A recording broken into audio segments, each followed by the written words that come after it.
Pessoal, tô descobrindo o mundo dos drones e não era bem o que eu imaginava, tá? Tô descobrindo na prática e esse vídeo eu vou falar para vocês um pouquinho mais de como tá sendo o meu aprendizado no mundo dos drones.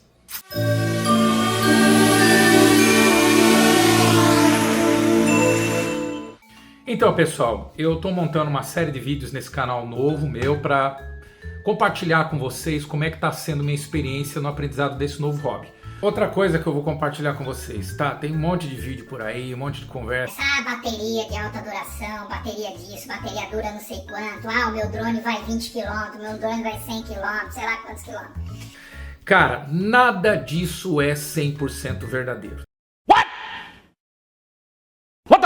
Tá? São experiências muito peculiares, particulares de cada um, de cada drone, de cada circunstância, de cada situação. Long range, tá? Que é aquele voo de longa distância, tá? Nunca fazer isso em um local que você não tenha total controle. Imagina assim que você tenha que estar num local que seja amplo, que não tenha nem obstáculo na frente, de preferência que você tenha uma via que te leve a todos os possíveis pontos de pouso de emergência. Eu já vi gente fazendo long range no meio de uma área urbana, passando por prédio, montanha, com caramba 4, aí depois se dá mal e não tem onde pousar, ou não fez um planejamento para pouso de emergência. Então assim, tem um local na minha cidade aqui que ele tem mais ou menos uns 8 ou 9 quilômetros de extensão e do lado tem uma estradinha vicinal, estradinha de terra, longa do lado. Então você tem que voar, se quer fazer essa loucura, bota o drone para voar ali em cima, parelho ali. Puxa, bateria não deu do jeito que eu imaginava, porque quando eu tô voltando, deu vento contra. Quando eu tava indo, tava vento a favor, tava lindo. Então eu fui embora, né? Achei que beleza. Aí na hora de voltar, tava sobrando, sei lá, 54% de bateria, o que já é errado, porque normalmente você tem que ter 60% de bateria. Eu tava voltando com 54% de bateria. Só que aquela bateria no retorno já não é mais suficiente para a mesma distância que ele foi, porque ele vai consumir muito mais energia da bateria na volta para vencer o vento. E outra, tem gente que no desespero vai lá e bota no esporte. Vai consumir mais bateria ainda. Seu carro, quando tá acabando a gasolina, cara, você vem no relinho. Você tira o pé, você economiza. Tá? Então tudo errado. Então eu nunca fiz, pretendo fazer. Aliás, eu vou fazer um bem bacana. Vou fazer uma experiência com o drone na condição normal que você voa. Uma no cacete, no esporte. E outra bem devagarinho. E vou mensurar as três, para ver qual das três. E vou fazer com isso com mais de um drone. Com mais de dois. Tá? Depois eu vou te contar o segredinho. Mas essas coisas eu pretendo fazer na medida que for ganhando experiência. Não dá para você ficar fazendo esses experimentos só para ganhar view, sem ter um controle total do que você está fazendo. Você tem que estar com as suas baterias em plena carga. Você tem que decolar e já ir. Não pode ficar batendo papo, entendeu? Suas baterias têm que estar saudáveis. Você tem que ter cuidado de como você carrega as suas baterias. Evidentemente, você tem que ter um planejamento da área onde vai fazer voo. E uma coisa que todo droneiro faz experiente, mas não fala nos vídeos. Eles fazem de conta, na sua grande maioria, que estão fazendo aquele voo pela primeira vez. Não é verdade. Eles, antes de gravarem e editarem o vídeo para ir para o ar, eles fizeram um voo de reconhecimento. Pelo menos aqueles que são espertos. Os que não são espertos, que mostram o vídeo depois com o drone escangalhado, esse não.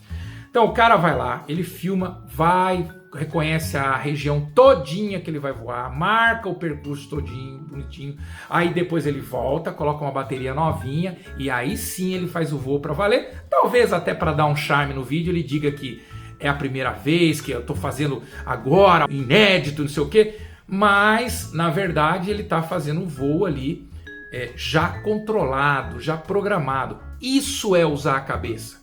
Que esse troço não é barato, cara, esses negocinhos aqui custa, se você, às vezes, dependendo de quantos drones você tem, é um carro popular, cara, tá? Um drone bacana, um drone de marca, um drone consolidado, um drone de qualidade, não custa barato. Tá? Mesmo usado, você vai pagar aí 2, 3 mil reais nos mais baratinhos, que é o Neo 2, né? Ou um Mini 2 e tal. Vai comprar um Mini 4, vai comprar um Air 3, vai comprar um Mavic, para quem quer comprar, ou a Avata 2, cara, pode botar a mão no bolso, que mesmo usado você vai pagar aí 12, 13, 14, 15 mil reais, em alguns casos até 20, 30 mil reais, tá? Infelizmente é isso aí. Tá? E é uma das coisas também que me chocou um pouco. Então é importantíssimo você fazer a sua preparação. Leva todo o seu material, leva um banquinho. Francisco do Francisco Drone Show me ensinou isso aí, um banquinho. Se for o caso, você leva até um guarda-sol, se não tiver onde você se proteger. Tá? Leve cartões de memória já previamente formatados e limpos. Tá? Crie o hábito de você grava teus vídeos dos seus voos, já transfere para o seu notebook, para o seu computador. E deixa o cartão livre. E ande com cartões adicionais. Compre cartões de memória de qualidade. Cartões que tenham categoria 30, U3, U2 no mínimo, para que eles permitam gravação de alto fluxo de dados em 4K, 30, 60 frames, para você fazer um bom trabalho depois de coleta dessas imagens e edição. Tá? Eu acho importante você ter essa preocupação. E quando for voar, escolha bem o local, tenha cuidado com fios, principalmente que os drones, por os mais modernos que seja, não detecta fio de energia, fio de telefone, nada, e bateu ali é chão. Tome cuidado com sobrevoo em áreas alagadas, com água, coisa e tal. Os sensores da maioria dos drones, na verdade, são câmeras que ficam ali embaixo. E o reflexo da luz da água pode confundir os sensores. E aí você pode botar o seu drone a mergulhar. E mergulhou, na grande maioria dos casos, já era. Tá? Essa que é a grande verdade. Eu já tomei alguns tombos com meus drones, já algumas quedas. Tranquilas, basicamente com o Avata 2, que se abusa um pouco mais, tal ali, tal. Esses dias atrás eu fui na casa do meu cunhado. Eu tava meio assim, né? Mas assim, eu voei e na casa dele tem uma cerca elétrica. Eu dei um rasante na piscina assim, e quando eu levantei voo, tinha cerca elétrica. Eu bati na cerca elétrica e caí no vizinho. Aí o drone caiu lá no meio da vegetação, não aconteceu nada com o drone e eu consegui recuperar ele sem maiores problemas. Mas tome cuidado com isso. Voos sob residências, tomar cuidado com a questão da privacidade, tá? Ah, mas eu tô passando ali, mas não tô fazendo nada demais. Mas se você publicar essas imagens, você pode ser processado. E não é legal também você ficar pairando na frente da janela das casas das pessoas, vendo o que elas estão fazendo, para elas dar tchauzinho. Isso vale para qualquer lugar, inclusive em praia, clubes, praças, parques. Mantenha a privacidade das pessoas, tá? O drone é um troço chato, negócio que fica fazendo um zumbido, assusta as pessoas, assusta os animais. As pessoas chegam e vêm e deparam com aquilo, elas pensam que vão bater nela, por mais que você se julgue ou asa ou piloto e não vá bater nela. E às vezes você está indo num lugar, num corredor, você vai fazer uma curva, você dá de encontro com a pessoa. Então se você for fazer essa M, voa numa altitude superior a 2 metros. A não ser que você esteja voando uma quadra de um time de basquete, mas a maioria das pessoas não tem mais que 2 metros. Então, um mínimo de 2 a 3 metros, no mínimo! Tá? Evita fazer isso, cara, senão vai dar problema. Tá? E depois aguenta as consequências. E com tudo isso, eu já consegui fazer imagens bem legais, já tive experiências em voo noturno, curtas, mas já tive. Inclusive, eu vou colocar um vídeo aqui de um trecho que eu filmei num dia que acabou a energia aqui no bairro onde minha mãe mora. E aí eu fiz o voo ali perto da equipe que estava fazendo a manutenção. Eu estava a mais ou menos 40 ou 50 metros de altitude. Fiz alguns voos aqui pela região, bem altos, noturnos também, com um certo receio, um certo medo, porque a gente que está começando, a gente tem muito medo. Tá? É uma sensação estranha, é difícil explicar para vocês. Você está numa tela ou num óculos observando e vendo uma imagem aérea e a impressão que tem que o drone não está totalmente sob seu controle, que qualquer coisa pode botar a perdê-lo ou causar um acidente. Você fica com aquele pensamento, vai vir uma ave, vai bater no meu drone, uma águia, um outro passarinho qualquer, enfim. As maritacas que tem uns montes aqui, né? Você fica com medo de bater numa linha de transmissão de energia que você não viu, por isso é bom você prever isso antes. Você fica com medo de você fazer uma orbital, que é aquele voo que você faz em volta, e aí você bater num objeto que está na tua lateral e você não estava vendo, né? Por exemplo, uma coisa que dá muito ruim às vezes é você voar entre prédios. Primeiro que você tem a questão da rajada do vento que bate no prédio e devolve para você. E outra que você tem perda de sinal às vezes. Às vezes você vai e fica por detrás e o rádio não consegue captar o sinal. Então tem tudo isso, vai também do tipo de drone que você está voando para conceber ali uma situação que tem um sinal melhor ou pior. Bom, algumas coisas que me frustraram é ver que realmente não é tão fácil quanto parece, é solitário, é bem caro, mais caro do que você imagina, porque é o seguinte, tem um detalhe crucial que às vezes você não faz a conta, não é só o valor do drone. Você tem um monte de coisas depois que você tem que comprar, que são acessórios de suporte e apoio. As memórias que são caras, Tá? Muitas vezes você comprou um drone que só vem com a bateria dele titular. Não dá, tem que ter bateria adicional, e comprar bateria avulsa de drone é muito caro. Aí você tem que comprar um carregador diferenciado, melhor, mais potente, que custa 200, 300 pau, um de qualidade, porque não vem com carregador. Aí você tem que ter uma bag, uma case maior para transportar tudo, dependendo se for uma bag de qualidade, é de 300 a R$1.000, dependendo da bag que você vai comprar. Aí você, enfim, tem um monte de filtros. Filtro é uma coisa importantíssima, a não ser que você só queira voar. Agora, se você quer ter uma qualidade na filmagem, tem que ter os filtros. Os filtros polarizadores, os filtros neutralizadores de luminosidade, né? Os filtros que vão auxiliar na composição e a captação de luz na lente da câmera do seu drone. Então tem uma série de coisas que você acaba gastando. Aí depois você descobre que você tem que comprar mais memória para o teu notebook, para o teu computador, porque você vai gerando um volume gigantesco de dados. Cada videozinho, 2, 3 gigabytes.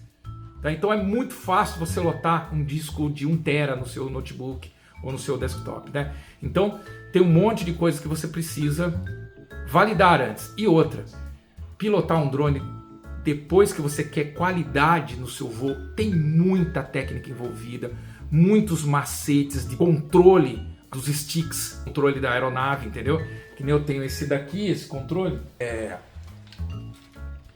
Aqui, os sticks que faz o controle do voo para a direita e para a esquerda do drone, tá? Para você acelerar ou desacelerar. Você tem aqui o controle do gimbal, da câmera, e para ascensão e descendência do drone. Você tem os controles aqui atrás que você controla zoom da câmera, ou você controla o ângulo de inclinação do gimbal. Enfim, cara, tem um monte de coisas que eu ainda não aprendi. E fora todo o software embarcado do controle, que é uma coisa fantástica. Tirar um tempo para você estudar só isso. Só para você estudar como é que funciona um controle de forma adequada, como que você faz os setups e os ajustes necessários para um voo com segurança, para você selecionar como que você quer o comportamento do drone com relação à perda de sinal, para você saber se localizar no próprio controle com relação a mapa, posicionamento, bússola.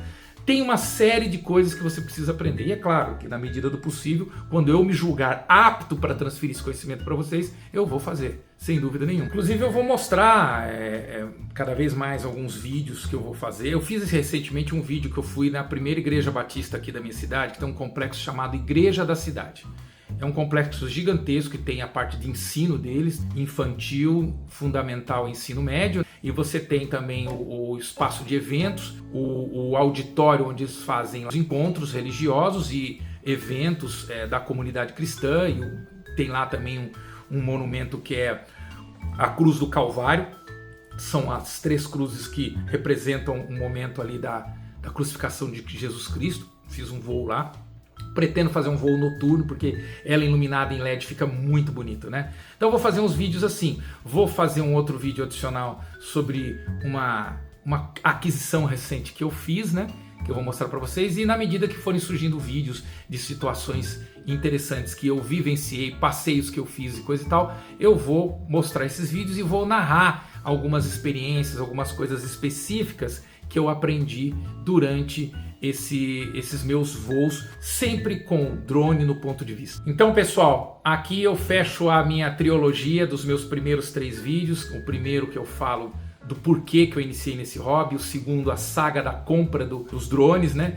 E esse terceiro agora que eu relato um pouco mais da experiência, o que eu estou achando, ou o que eu estou esperando com relação a esse meu hobby. O que eu espero desse hobby? Que eu evolua cada vez mais, que eu aprenda cada vez mais e consiga passar para pessoas que estão iniciando num hobby ou nesse hobby, qual que está sendo a minha experiência real enquanto usuário, enquanto uma pessoa que está desfrutando do hobby, como sem maiores expectativas profissionais.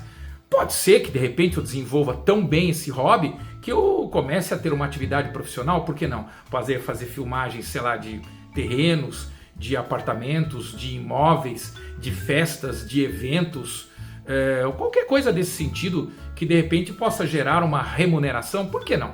Né? Afinal de contas, às vezes tem hobbies que a gente desenvolve que se tornam profissão, né? E aí eu ensinarei para vocês quais são os passos quando eu aprender e puder transmitir isso para vocês.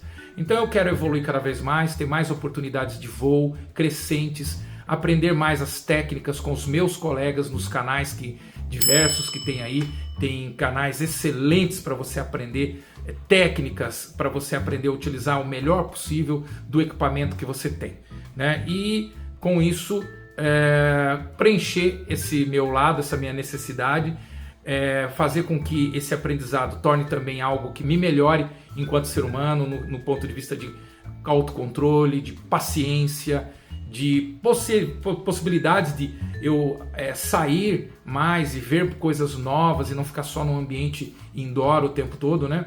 Que isso é bastante saudável. E aí eu vou publicar tudo aqui no Drone no Ponto de Vista.